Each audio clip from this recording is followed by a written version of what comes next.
All right, let's jump right in. We're living through a moment where the daily headlines feel less like news and more like the first draft of a history book, a book about the Trump presidency. Today, we're going to break down the patterns, the power plays, and the big picture of an era that is fundamentally reshaping America's place in the world.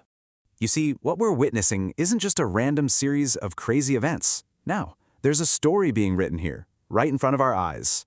It's a story about power, about our institutions, and about the very nature of the global order as we know it. Every single day feels like a whole new chapter, doesn't it? The speed of it all can be overwhelming, so let's just hit pause for a second and look at some of the key numbers and moments that are really defining right now. Let's start with this number, 10%. That's a potential tariff being threatened against our European allies. And the reason? A dispute that involves the idea of purchasing Greenland. I mean, think about that. This isn't old-school diplomacy. This is global negotiation run like a hostile corporate takeover. And moves like these, they're not accidental. They signal a very deliberate shakeup of what's often called the rules-based international order. You know, that whole system of alliances and norms that has pretty much guided world politics for decades. The message here is simple. Those old rules, they're being thrown out the window. Now, while all that's happening on the world stage, take a look at what's going on at home. 3,000, that's the number of federal agents deployed to the city of Minneapolis. And to put that in perspective, that is 5 times the size of the city's entire local police force.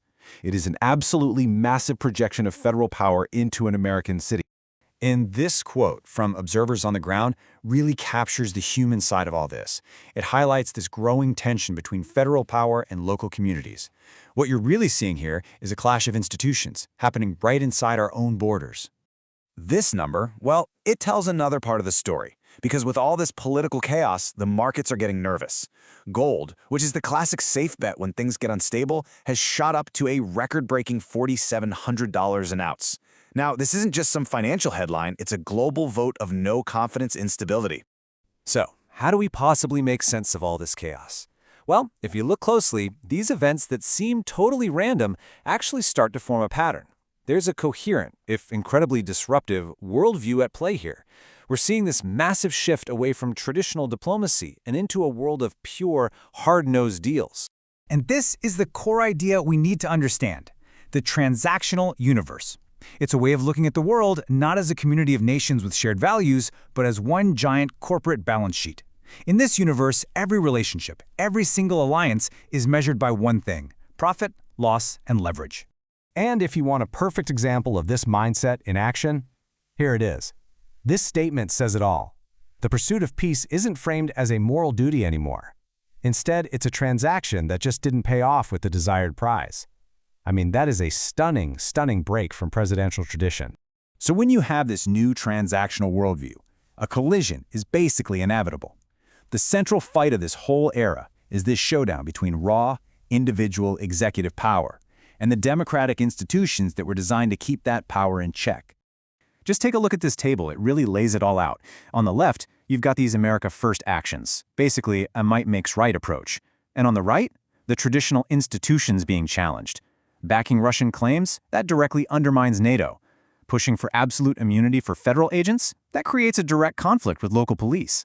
The big takeaway here is that it's not just our alliances abroad, but the very pillars of our system at home that are feeling the pressure. So, with all these huge foundational shifts happening, you gotta ask, how is public attention managed? Well, that brings us to one of the most powerful tools in modern politics: the spectacle. I mean, look at this. While incredibly serious geopolitical norms are being torn up, the public's attention is often laser-focused on things like an AI-generated picture of a U.S. flag on Greenland. Some analysts call this warped entertainment. It's a kind of political theater that is just incredibly effective at sucking all the oxygen out of the room. And here's why this is so important. Because while the spectacle is playing out on our screens, the real policy moves are happening behind the curtain. The rerouting of oil revenues, the locking down of mineral deals, making trade sanctions the go-to tool of foreign policy. These are the quiet, tectonic shifts that happen while we're all looking somewhere else. All of this forces us to zoom out and ask the really big question. When all the noise finally fades, what is the verdict of history going to be? How will people remember this time? This timeline, right here, puts our current moment into a really stark context. You can see this clear line being drawn from the order that was built after World War II, through the America First doctrine, to what some analysts are projecting could be the cementing of this transactional universe by 2026. This isn't just another moment in time. It is a major inflection point. And what it all boils down to is this: the potential long-term result. It's a fundamental change in America's role on the world stage, from being the leader of a partnership of allies to becoming a more isolated but dominant superpower, where power is consolidated and almost passed down like an inheritance. And so that leaves us, you and me, with this final critical question.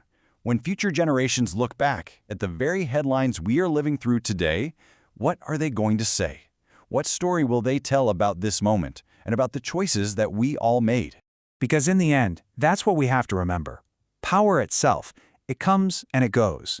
But the memory of how that power was used, whether it was used to build things up or to tear things down, that memory lasts. And that is the foundation that the next world will be built on.